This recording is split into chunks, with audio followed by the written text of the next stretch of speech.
Good morning, everyone, and thank you so much for joining us for this General Election Download Special Edition webinar. For those of you who don't know me, my name is Alice Grimes, and I'm Head of Public Affairs here at the CBI. And you'll see I'm joined by an esteemed panel of experts from across the CBI's policy team. Our aim today is to do a bit of an unpacking of the new government's policy agenda and give you the essential need-to-know information to support your business planning and preparations, so including key announcements we've already heard from the new government, what Labour's first 100 days might have in store for businesses, and how you can get involved in the CBI's activity and engagement going forward. So to help us do this, we have a really brilliant lineup who I will quickly introduce. We have Jordan, our UK Competitiveness Director, who will talk us through the government's proposed industrial strategy, plans for boosting investment and planning, along with our Europe and International Director, Sean, who will give us a quick update on Labour's anticipated approach to the EU. We'll then come to Naomi, our Director for Tech and Innovation, to talk us through what we can expect from the new government on that front. This will then be followed by an update from Laurence, who is our internal expert on all things employment rights and Labour's New Deal. And last but by no means least, we'll hear from Alice, our Head of Tax Policy, to talk us through Labour's tax plans. We have about an hour, and I'll make sure there's time for Q&A at the end. I'll do my best, so please do submit your questions for our panellists via the platform as we go. But before we dive in, I'll just do a very quick update on some of the key activities the CBI has been undertaking in preparation for the new government to ensure the business voice is really front and centre. So firstly, ahead of polling day, building on the asks that we included in our CBI Business Manifesto, we wrote to some of the key permanent secretaries across government, including in Treasury, DESNES and DBT, outlining the kind of key cross-economy business actions that we think the new government should seek to implement in their first 100 days to really instill that kind of business confidence and momentum into the economy. Secondly, we then followed this up with some post-election comms last Friday, with Rain writing to the new Prime Minister, the new Chancellor and Business Secretary, highlighting these and also outlining the kind of three key areas which members have told us they kind of really want some quick further clarity on, including, for example, Labour's new decision-making structures, such as the proposed mission boards and how they interact with existing mechanisms, what a Labour-designed industrial strategy will look like. We'll come to Jordan for more on that in a moment, and also how the new government will champion a renewed vision for brand Britain on the world stage. Thirdly, you may also have seen or heard various CBI figures on the airwaves, again, raising that business voice, making sure we're really prominent. So Rain in particular, I know, had a really busy post-election Friday on College Green. We had appearances on the Today programme, 5 Live, Bloomberg Radio, Times, ITV News, plus interviews with the FT and the Daily Mail. So if you haven't seen any of those, I'd recommend giving them a little watch. And that work is already paying off. And I think we've already had some really brilliant early engagement with the new government. So Rain, for example, attended Rachel Reeves's inaugural speech as Chancellor, where she outlined plans to reform the National Planning Policy Framework, establish a growth mission board and a new growth delivery unit within the Treasury. And she also had a call with the Business Secretary, Jonathan Reynolds, a kind of one-to-one meeting with the new Energy Secretary, Ed Miliband, and has some other appointments I know lined up this week with senior cabinet ministers. And she'll also be attending the first B5 of the new administration this week. So all very busy. And then kind of like looking ahead, just before we go into hearing from our first speaker, there are probably sort of several key dates that we'd recommend you kind of mark in your calendars now. So we've got confirmation that the King's Speech will be taking place on the 17th of July. So a really kind of big moment in terms of the new government outlining their core legislative agenda. We've got the first PMQs of the new Parliament taking place on the 24th of July. So there'll be Rishi as leader of the opposition there before recess begins on the 31st, with MPs returning on the 2nd of September. And then we're kind of getting into party conference season around then, with Labour kicking off on the 22nd and the Conservatives the following week. And then kind of new to the autumn agenda will be the recently announced Global Investment Summit on the 8th of October. So I guess looking forward to hearing more details about what that will involve. And then we're expecting the autumn budget and spending review. So we know the new Chancellor has already met with the OBR this week, and I'm sure Alice may have more intel to share in her update on this front. So without further ado, let's hear from some of the experts and get into some of the policy detail. So first up, I'll come to you, Jordan, to give us an update on the two words there's been a lot of hype around recently, which is industrial strategy. So in your view, what do you think of Labour's proposals? Do you think it will be the centrepiece for business in this parliament, or cynically just another press release? Yeah, so I think that's probably a fair question, probably a question lots of our attendees dialing in are asking. Most of the people who are on the call this morning were probably involved in the last version or the version before that. The CBI has been involved in several industrial strategies over the years. And so I guess when we were thinking a little bit about what might come in the first few days after a government, how serious Labour are about this, we had a few kind of tests. You know, how central is the economy to the messaging from the Chancellor and the Deputy Prime Minister and the Business Secretary and the wider Cabinet in those first few speeches and platforms they get on in the first few days? How much is the flow back from DBT to us, feeling a lot like they want co-creation at the moment versus kind of waiting to see what happens when the government comes in? And I think on both of those, you can probably safely say that the Chancellor getting up on Monday and making a big bang speech around some pretty knotty things, planning reform, getting Britain building again, removing bans on onshore wind, coupled with Wes Streeting getting up on a platform yesterday and describing the NHS as an economic growth department for the first time. I think those tests have probably certainly been met. Where I guess people on the call will be asking a few more questions will be what happened to our feedback from the last industrial strategy? What happened to the sector deals that we had before? Have you been asking the people who wrote the last one how business engagement went? And I think those will be some of the early questions that we'll be trying to get into Johnny and the team around Johnny, but also into kind of Gareth Davies at PermSec level in DBT and across Naomi and Alice's patch too. The thrust of Labour's version of industrial strategy is really what I describe as a kind of full fat vision document. If you read through it, and we can send it to attendees if they've not seen it, there are missions, there are enablers, there are sectors referenced. And so if you're a business in any part of the country, you'd be hard pressed to read it and not think there is something in there for you. I guess the big question will be, the job of an industrial strategy is that it's not a growth plan. A growth plan for the economy includes tax and spend, includes public service transformation. The industrial strategy is there to kind of give you a bridge to the economy you want to get to the areas you want to win in, to the international markets you want to penetrate as a result of the products and services that we have to deliver. And so making some kind of whittling movements, I guess, from that main document in the next kind of weeks and months is something that we'll be trying to work with the new government on. And they've announced that they'll launch a council, probably to steer some of that work. And there'll be a mission board, as you mentioned, Alice, to bring some of that kind of cross-departmental stuff together. And so I guess long story short, its current version, we would fully agree with. We think sector deals sometimes froze some parts of the economy out. The joy of doing mission-based industrial strategy is that you can group mayors and technologies and sectors all behind a kind of collective goal. And that's definitely where the CBI and its members want to be. I guess the question now is, given that members have been quite clear to us that they're willing to roll up their sleeves in these first few weeks, how practically do people want to get into a room with the new government? How quickly can they do so?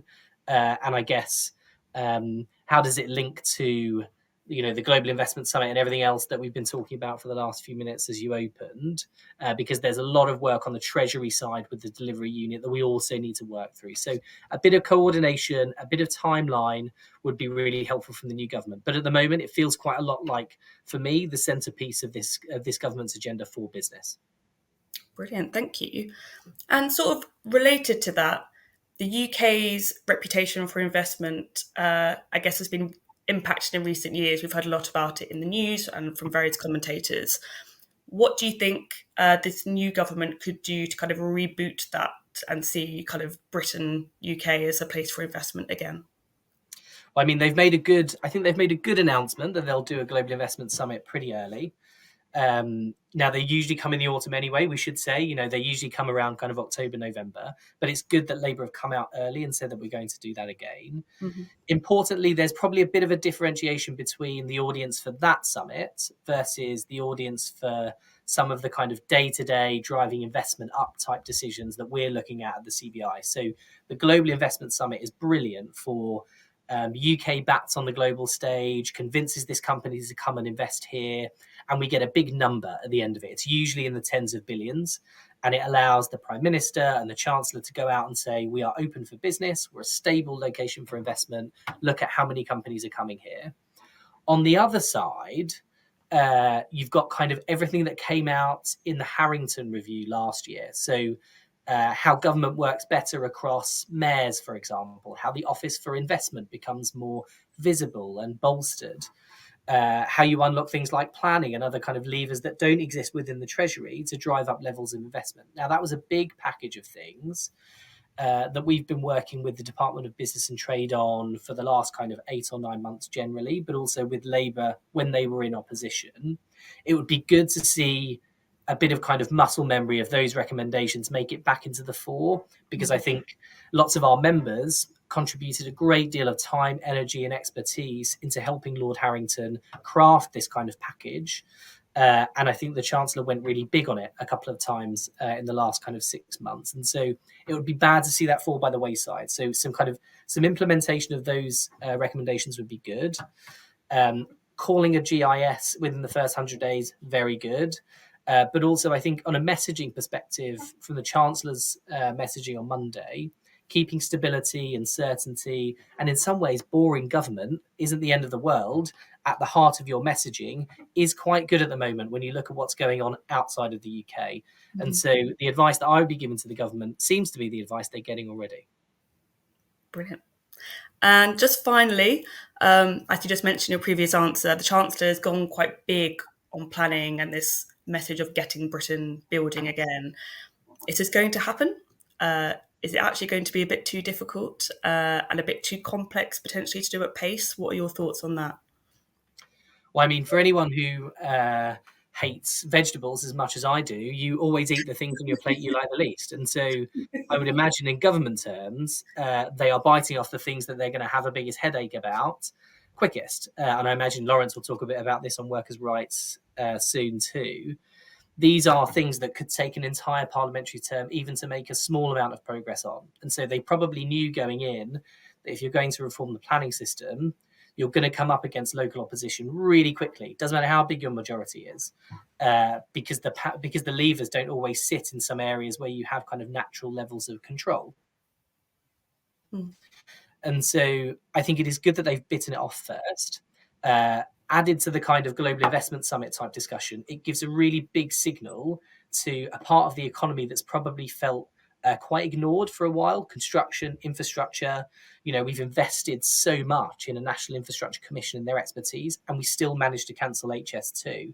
And so the institutions we've set up to advise us on these big structural things to get the economy moving need to be elevated once again. And I think the Chancellor's speech, the detail of a Chancellor getting up and talking about the national planning framework, talking about removing the ban on onshore wind, talking about 300 planning officers at local level.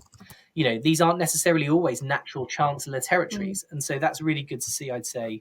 And I'm sure lots of people on the call who are involved in the built environment sector would probably say, yes, that's a great package. It's going to cause headaches, but it's really good that they've started with it rather than getting to it later on.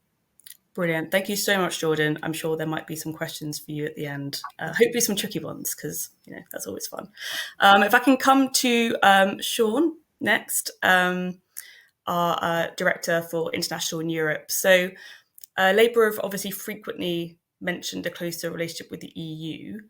How have EU leaders viewed the result from your perspective? And how open are they to such a kind of closer relationship in your view? Well, good morning, and thank you, Alice.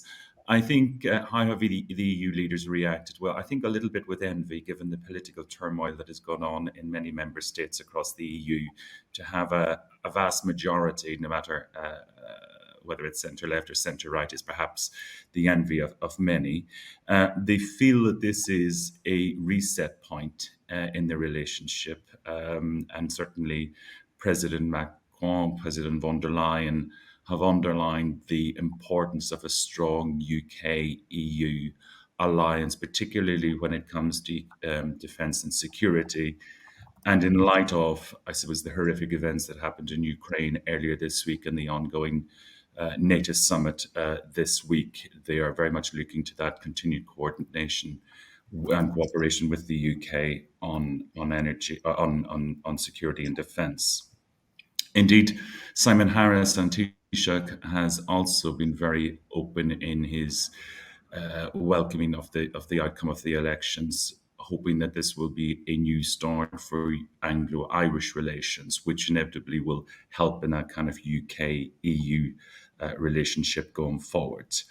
That said, I think we need to acknowledge that this is perhaps a reset, but not lose run of ourselves, that the EU is open for a complete renegotiation of the TCA, but actually building the trust in the first few months will be critical. And of course, defence and security is an important angle of that. But as the Labour government have said, they want a closer relationship with the EU, have talked about mutual recognition of professional qualifications, short-term business travel, creative industries, and also veterinary agreement. And I think the EU are open to having conversations on these issues, but they will not be quick wins in their own right. But they will certainly have an opening ear to the Labour proposals when they come. I think we need to, again, measure optimism and enthusiasm as well, in that from an EU perspective, there will be no new EU Commission until November at the earliest.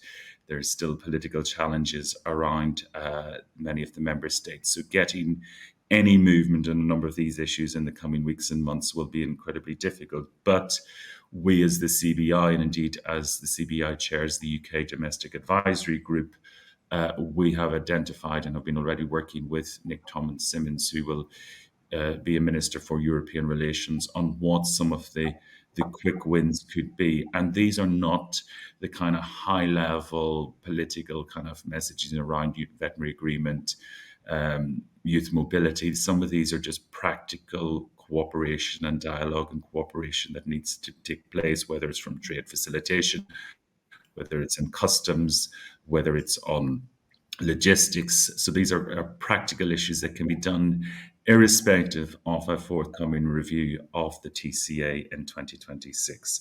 So I think the conclusion is welcome the majority, see it as a trusted partner, reset moment, but it'll be step-by-step approach rather than big bang.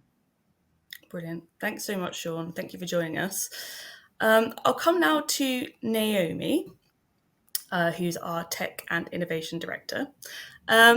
So tech and innovation is often an area with some agreement, I guess it's fair to say, across party lines. But where do you think businesses might expect some change from this government in their approach to tech and innovation strategy in general? Thanks, Alice. Good morning, all. Yeah, so I think there's quite a lot of agreement and recognition that tech and innovation have to be an integral part to any new growth story.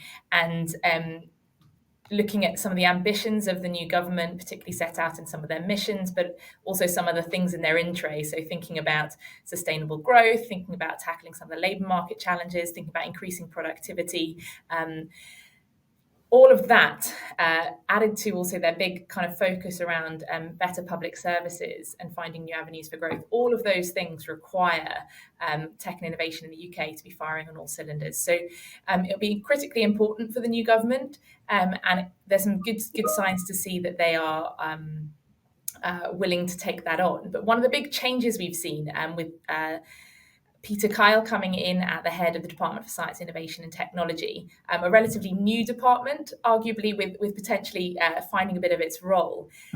He's already set out early on in the department's life a real shift in how Labour wants to use DSIT, and actually positioning a bit more as a central department. So it'll be quite interesting to see how that goes forward, but wanting to see it as a kind of a digital centre of government, working closely with Cabinet Office and Treasury. So it's an interesting new positioning, with some potentially quite big ramifications for the focus of that department's work, but also knock-on implications for the wider economy. So really seeing transforming public services and digitisation in the kind of public sector as being a big push for the department. And there's enormous productivity gains and potential benefits in terms of cost saving, as well as providing a better service in that space. But the real focus is around public services and the interaction of the public with the state.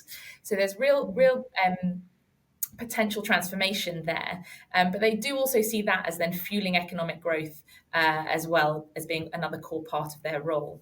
So I think a big change will be a big focus around the potential to improve public services and the experience of the public interacting with the government. And there's enormous potential for digital data and technology to deliver on that. Some of the things we've already seen is expanding the department in scope, so including things like the Government Digital Service and the Incubator for AI and other bits within the department. So it's sort of already expanded slightly. I think some of the areas that are then potentially interesting and might provide an opportunity when we're thinking about businesses is that as sort of an enabler as part of the industrial strategy. We've got a more digitised state, but also a department in science, innovation and technology that has much more a cross-government role.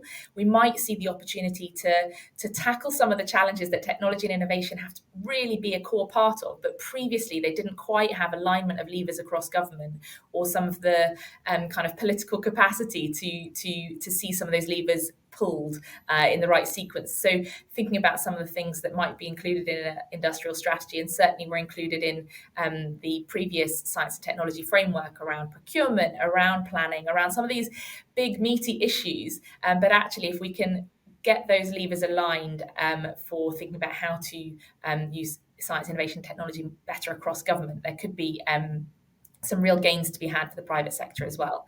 I think we will have some questions still, like Jordan sort of laid out, of how tech and innovation will feature as part of an industrial strategy. It's obviously a horizontal enabler, but it's also more explicitly in some of the missions. So thinking about data for public good, for example, or thinking about some of the key sectors or growth sectors that really are fueled by being able to pull through innovation to scale in the UK and get the growth and value from that. So there's still some question marks there, but we're working with DSIT, but also with DBT and others, thinking about that link into industrial strategy as well. Brilliant. Thanks so much, Naomi. And thinking specifically a little bit about the first 100 days, what do you think are kind of like the key opportunities for the new government to kind of hit the ground running? So I think we said, Peter Kyle's done this big signal around the change in role of DSIT. That's a big signal, which is welcome, around kind of we're going to really grasp the nettle on transforming public services and really getting adoption of digital and tech in the public sector. And I think partly talking about that as sort of walking the walk for then the private sector to follow. We've got some views on potentially how you could help do that as well, thinking about a national technology adoption strategy. So some things, but that change will be slow. And so they've announced it, but then think about some of the things they could actually have some quicker progress on, is thinking then perhaps about some of the appointments that have been made. So there was a headline appointment of Sir Patrick Vallance in as Science Minister, who previously was the Government Chief Scientific Advisor, and from his position in sort of the Cabinet Office and DSIT, oversaw the creation of the Science and Technology Framework. And that's something that we as the CBI and as businesses fed into, and think it's sort of a very credible starting point. It talks about 10 big things. It's not very memorable in the sense that there's 10 of them. Everyone likes 3, but 10 big things that actually set out quite credibly the different types of things that government will need to tackle in order to get a really thriving environment in the UK, so that science and technology and innovation can really deliver value, can contribute to security, can contribute to economic growth. And so having the appointment of Sir Patrick does give us hope that perhaps that continuity, we don't have to start again on a whole new strategy, but actually that science and technology framework exists, but really hasn't been grasped yet. And so is one we hope we might be able to get some momentum on in the early days rather than starting again from scratch. I think there's also real potential on some of the digital regulation where we have seen that in some form, but it was sort of halted due to disillusioned partners. So there's some potential around sort of data and potentially around AI, where we've got an AI white paper to move into actually getting some implementation around strategy and legislation in those areas. So there's some potential to have some continuity in those first 100 days, which could be really exciting. But I think the setting the level of ambition, they've done that around the digital state, and we'd really love to see them do that around at their first fiscal statement, around the level of ambition for intensity of R&D investment, and really delivering on their commitment in the manifesto around 10-year R&D budgets, and think about how they're going to handle that, because that could give real predictability in the environment, which has been so lacking, and help provide confidence for businesses to invest in the UK, alongside, as we heard, some of the measures in the Global Investment Summit. Brill, thank you. So that was quite a lot in terms of the things that government continue and the opportunities coming down the track. So in your view, what are the areas where the business voice is going to be most critical, and how could members or organisations on this call potentially get involved? Thank you. So I think when we've been listening to businesses on this, the big three areas where we really need to be speaking strongly is around having strong foundations for an innovation economy. It's the stuff that sort of just sets the baseline for the UK being able to be a competitive environment for businesses to innovate and grow. And that's some of those long-term things I've just mentioned. So making sure we're having a really strong, consistent voice backing, investment in science and research, backing predictable regulatory environment for digital, but also thinking about that for emerging technologies, and thinking about some of the core institutions. So whether that's our universities or whether that's Catapult, some of those core institutions, which we don't want to sort of tear up and start again, but actually need to put them on a firm footing so that they can do their job as part of the UK's growth story. So strong foundations. Thinking about accelerating adoption, we think the productivity challenge, we really need to grasp that, and CBI will be continuing to speak into DCIT, thinking about how to do a national technology adoption strategy. We've got the sort of initial thing there, but it'd be great to hear from businesses about what could that really look like. What are some of the levers right across government in a DCIT which is willing to grasp some of those, that we could coordinate to really move on from this productivity puzzle we're in to actually helping businesses adopt technology and tackle some of those productivity challenges that would really help when we're thinking about labour shortages and lots of other areas. So that's the sort of accelerating adoption piece, and we'd love to hear from you about what would actually help move the dial on that for you. And then the third bit is around scaling innovation. This is a brilliant opportunity to, we're being asked by government, we were being asked by Treasury prior to the election, but also already in calls this week with DCIT, about what are the things that help move the dial on private investment. And predictability is always one that comes in. So hopefully at this point, we can sort of help with that, but really particularly thinking about that pull through to innovation at scale. There's barriers to that, and it would be great to understand from you. There's a real appetite from government to listen on that, because they want to get the private sector investing and making sure that they are doing everything they can to help the private sector invest in innovation and R&D here. And we might hear a bit more of that from Alice later on some of the tax side of things, but we'd love to hear from you, particularly around how to accelerate adoption and really scale innovation in the UK. Amazing. Thank you so much, Naomi. I'll take a little pause there. We've heard from three speakers already. And just to remind people that you can submit questions for our panel members. So we've got a couple of more updates to come. Please submit your questions and we will do our best to answer them or come back to you if we cannot here on the webinar. But we'll just quickly turn now to Laurence, who is our resident expert on all things Labour's New Deal and employment rights. It's obviously the topic, which I guess has garnered a lot of attention, particularly among our members in the run-up to the election, and I imagine will continue to do so in the coming weeks and months. So just really broadly, what are the things in the New Deal which businesses are thinking about, or potentially, I guess, most concerned by? Thanks, Alice. So yeah, I'll try not to bring the mood down.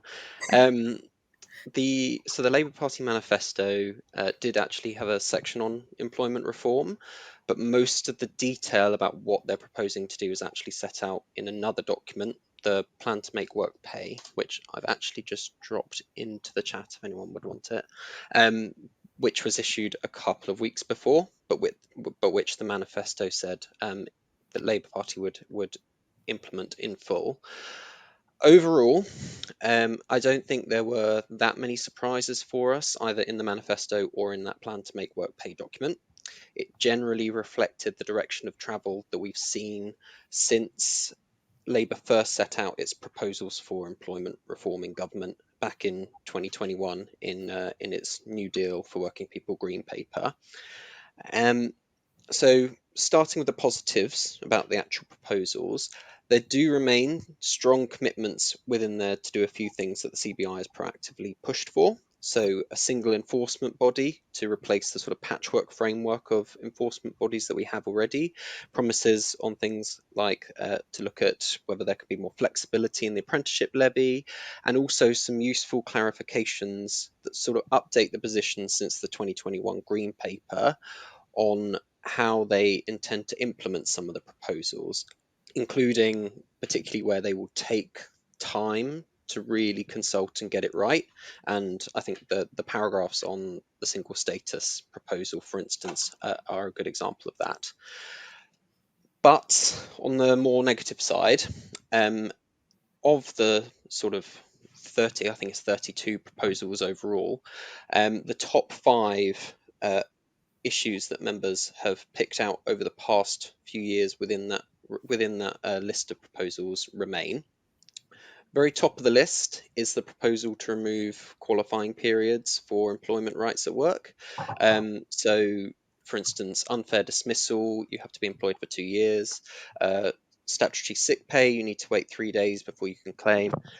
Parental leave, I think, is 26 weeks. Labour has proposed to make those day one rights. So start your employment, you have those rights. The problem that businesses have raised, particularly with that proposal, is the impact it could have on probation. So what it would mean is that if an employer was to dismiss someone at the end of their probation, they would then be open to being taken to an employment tribunal and would incur the reputational and costs and legal costs of using that system. That obviously introduce a huge amount more risk when taking on new staff, which businesses will have to respond to. That means potentially shifting to agency workers.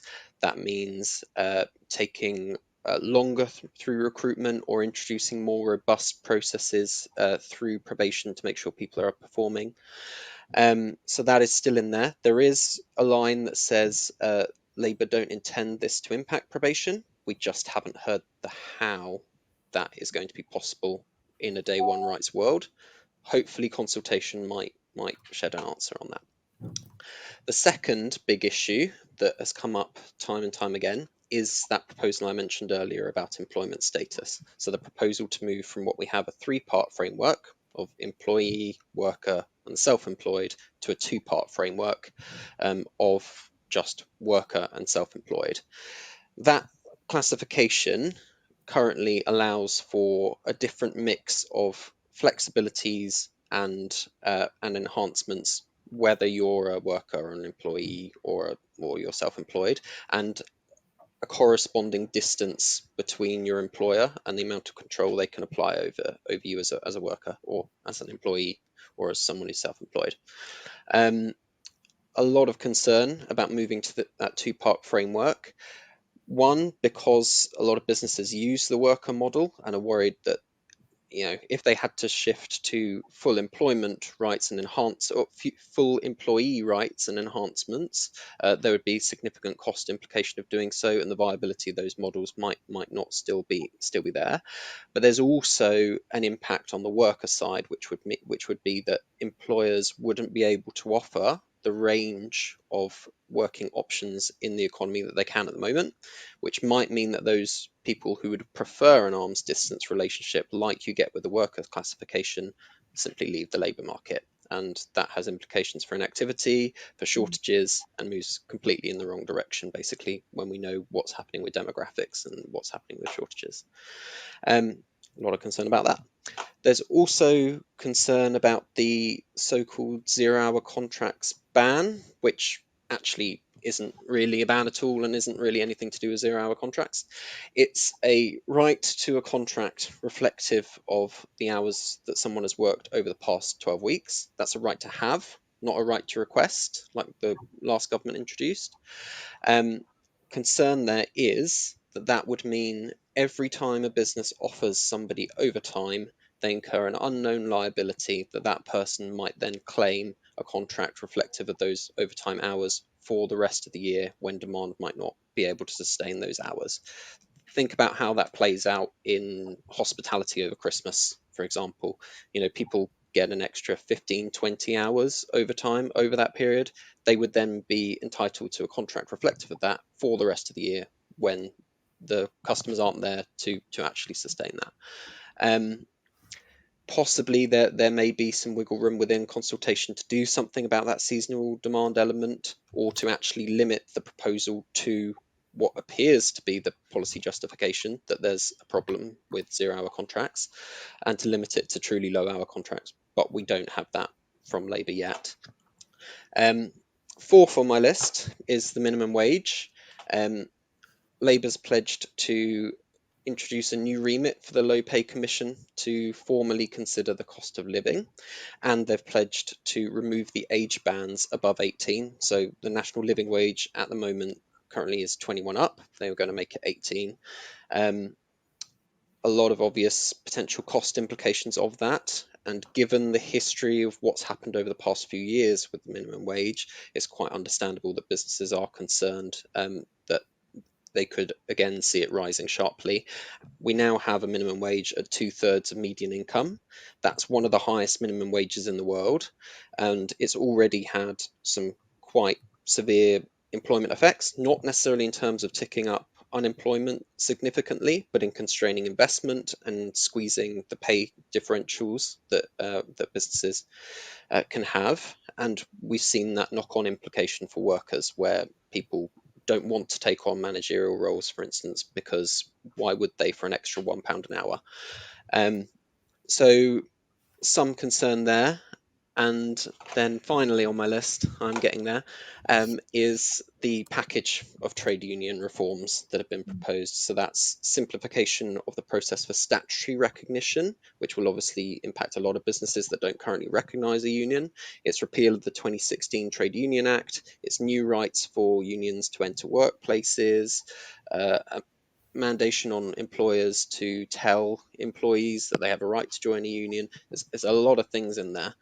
The feedback that we've had from business is not how it's usually characterized, which is business hate unions. That is absolutely not what we hear very often. What we hear is that businesses want to engage with unions, but they want to also know that they are genuinely pulling in the same direction as staff. That requires accountability and workplace democracy. And in a lot of what Labour's proposed, we see a weakening of accountability and a weakening of that workplace democracy piece. So the Trade Union Act 2016, for instance, has mandates for turnout thresholds for strike ballots. Getting rid of them means that a business doesn't really know whether its staff actually want to go out on strike or if it's just the prerogative of a union leader. So a lot of concerns about that one too. Oh, brilliant, Laurence. That was a very impressive and very clear distillation of some of the, I guess, like unintended consequences for a number of these very sort of complex reforms. So alongside this entire sort of like package of measures, there was also a kind of like quite a bit of a sort of vocal push from Labour to kind of deliver all of this within the first 100 days initially. So do you think that's viable, or have Labour kind of rode back a little bit on that? No. I think that it's far more likely that a bill will be shown to Parliament within 100 days, and you see that a lot in the sort of updated language between what we were seeing prior to the plan to make work pay and what we've seen now. It'll be a bill shown to Parliament that outlines the proposals and kickstarts consultations, but then staggered implementation from there. So we expect Labour is very keen to move on the things that the previous government actually already consulted on, and the things that they can do without primary legislation or that aren't that controversial within its list. So these aren't necessarily the ones without controversy, but would certainly expect to see action on that national living wage remit very soon. Doesn't require significant primary legislation to be going through Parliament, just requires them writing to the Low Pay Commission, basically. I'd expect to see an updated code on dismissal and re-engagement. The government already has one, and that's also termed via rehire. With a consultation we expect, but that can be done fairly quickly. Would also expect a new ACAS code on the right to switch off. Potentially that's a DBT code, but probably an ACAS one, and that again doesn't require primary legislation. And then would see action as well on the single enforcement body as quite likely to be high up on the list. That does require primary legislation, but is quite unanimously supported, and had been previously consulted on and pledged to do by the Conservatives when they were in government as well. So that's what I would say is sort of the first tranche of things. Then there are a lot of others that require primary legislation, where we've seen assurances that there will be major consultation, and that are quite controversial. That's union reforms, that's the new rights to notice of shift cancellation, for instance. The actual introduction of day one rights maybe doesn't necessarily need primary legislation, but we would obviously be very disappointed if it didn't come with significant consultation, so we'd also put it in this package. And then we've spoken already about the language on that change to two-part framework for status. That's going to be a long period of consultation to get right, and that's what we've heard from Labour. Brilliant, thank you so much. I'm conscious of time, and Alice has been waiting very patiently. Just very quickly, what can members do who are very concerned about this, want to find out more, get involved with some of the work that you're doing? Contact me. I can put my details in the chat. We've just set up an employment bill working group that is open to all members. So if you'd like to get in touch, be part of that, be part of our work on the consultation responses, please do just let me know. Perfect, thank you so much. And last but no means least, thank you so much for waiting so patiently, Alice. Here to give us the kind of update on some of Labour's tax proposals. So obviously Labour have committed to publishing a business tax roadmap within 6 months. What would you and the CBI ideally like to see within that? Thanks, Alice. So before we get into the detail of what should be in it, the fact of the commitment to publish a roadmap within 6 months is a really good first step. It's something the CBI has been asking for a very long time, and it offers a certain level of certainty to businesses that there will be a plan for taxation over the next few years and how that's going to affect them. We've had some really great conversations with the Labour Party on our vision for how that works after we published the CBI's Business Tax Roadmap report last year, and we see that reflected back in their initial plans. So they did publish a business tax plan earlier in this year before their manifesto that contained a number of proposals that have then made it through into the manifesto itself. So in terms of what that detail is, there are some things we know for sure, which we think we're pretty certain on. That includes freezes to certain key taxes, including the rates of income tax, national insurance and VAT, and a helpful, flexible approach to corporation tax, which is to say that they will cap it at 25% for now, but they will keep it under review so that if that ceases to be an internationally competitive rate, and it is at the moment just by 0.7%, the lowest rate in the G7. But if it ceases to be competitive, they will look at the possibility of bringing it down on from that rate. So that approach is really positive and flexible for businesses, and that has been confirmed in Rachel Reeves's first speech as Chancellor as well. So we have clarity on rates on many of the major taxes that will be a big part of what businesses either collect or pay for HMRC. They've also confirmed that they're planning to continue full expensing through the course of the entire Parliament and the annual investment allowance for those businesses who don't necessarily qualify for full expensing but still need support for their capital investment. All of that is really positive. There are some areas where we know they're going to do significant things, but there's less clarity on how that will work. So, for example, business rates, they've said they're going to replace with an entirely new system. We have no clarity yet on what that system might look like, and it's something the CBI has been working on internally with members over the last few months to come up with proposals for how we think that could work best. And they've said they're going to give greater clarity on what qualifies for certain investment allowances. Now, it's unclear what that means. It may relate to some quite specific points around case law over the last few months around supplementary expenses that have had an impact on infrastructure spending for exactly the kind of projects we've been talking about, onshore and offshore wind, new sort of large-scale infrastructure projects. But it may go wider than that, and we hope it will. The CBI has been feeding in to Treasury already on how we could simplify the capital allowances system to make it work better for businesses. And the final little point of uncertainty is around a couple of things that were in the business tax plan but didn't make it into the manifesto. Those were around protecting R&D tax credits as they currently exist and protecting the patent box regime. Now, it's not necessarily a bad thing for them to move away from a position that says we don't intend to change those regimes at all, particularly if that gives them the opportunity to extend those regimes to businesses who don't currently qualify or who might find it difficult to get the best value from them. And areas where we'd like to see that happen is extending R&D tax credits so they cover capital spending. So you could, for example, build a lab in the UK and you could anchor all of your projects for the next 10 years in that lab by claiming R&D tax credits on it. And also to support SMEs and smaller businesses for whom perhaps patenting an asset under the current patent box regime doesn't work well for them. It's a long and difficult and expensive process, and giving them another form of commercialization incentive might be really positive. So if that flexibility that they've given themselves gives us more opportunity to extend support to businesses to invest more in the UK in innovation, that could be a really good thing. Brilliant, thank you. And I guess if you're looking at your sort of tax dashboard, are there any areas of concern, that kind of like flashing amber or red, that you just think businesses should kind of be aware of on the tax landscape? I think there's probably two for me. One is on closing the tax gap. So Labour also published a separate report on this ahead of their manifesto, which had an assumption in it they'd be able to raise about £6 billion from large businesses and avoidance by those large businesses. Now, if you look at HMRC's own figures on that, however you splice it, you can't raise that much money from them. Large businesses make up about 11% of the tax gap. That's just under £4 billion. And only 4% of all of the tax gap is driven by avoidance. So it isn't actually possible to raise the money that they're saying that they can from the people they said they were going to target.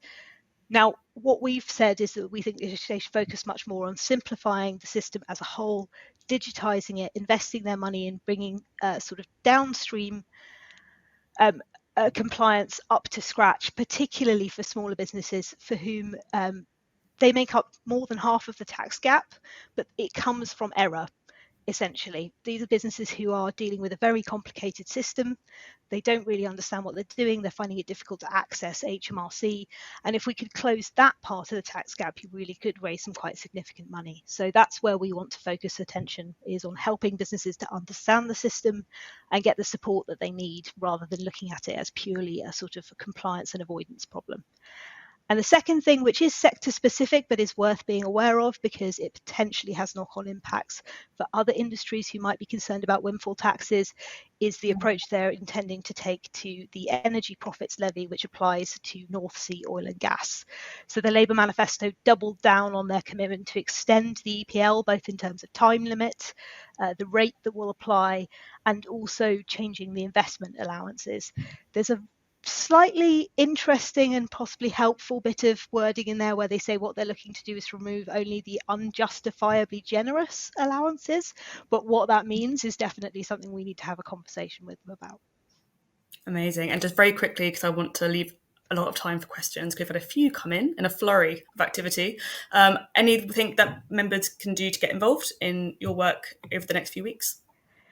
Yes, so we will be working on a lot of these proposals through our tax working groups, including on business rates. So if you're interested in the area, or you're interested in innovation taxes, for example, please do get in touch with me and I'll put my email in the chat. We can connect you with the relevant groups. And in terms of practical steps of what's happening over the next few weeks, we have some time to do that. So Rachel Reeves has been clear she's not going to hold more than one fiscal event a year, and she's not going to do that without giving the OBR their full standard 10 weeks to consider any proposals.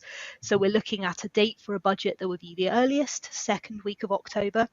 If she combines that with a full 3 to 5 year spending review, it's likely to be a few weeks after that to give most of the government departments time to consider their own budgets as well. So we have quite a lot of time potentially to feed in to Labour, both on the fiscal event and the spending review that we're expecting. She will have to do a spending review this year. It's just a question of whether it'll be 1 or 3 or 5 years. So we are hoping we'll have a date for when that will be by the end of July. But at the moment, we have quite a lot of time to feed in, and members should get involved. Amazing. Thank you so much. So concludes that part of the webinar. We've now got around 7 minutes for questions. I'm hoping we can squeeze a few in. So Sean, I'll just come to you first, if that's okay, because we had a question come in about the fact that the new government is presenting a kind of opportunity to reinvent the approach to encouraging inward investment. So I guess this is maybe one for Sean and Jordan if you've got things to add. The current approaches to international companies are embarrassingly bad. This is to quote the question. Do you think Labour has the appetite to take that on? So what do you think about Labour's approach to attracting international inward investment? Any thoughts on that, Sean?